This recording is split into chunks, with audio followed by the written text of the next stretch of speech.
அவருக்கும் சிக்கன் குழம்புனா ரொம்ப பிடிக்கும். இதை சாப்பிட்டாவது கோவம் குறையுதான்னு பாப்போம். ஆண்டி, இந்த வாசனைய பாத்தீங்கல்ல, இதுக்காகவே வெயிட் பண்ணி சாப்பிடலாம்.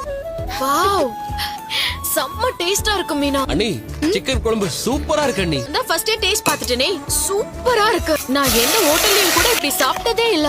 அண்ணி, சிக்கன் அவ்வளவு நல்லா வெந்திருக்கு. சாஃப்டா அப்படியே பூ மாதிரி இருக்கு. மீனா சமையல் எப்பவுமே நல்லாதாமா இருக்கும். எல்லாரும் சாப்பிட்டோமா? காலி ஆயிடுச்சுடா. காலியா? ஒரு சொட்டு கூட வைக்காம ஃபுல்லாவடா முடிச்சு விட்டீங்க.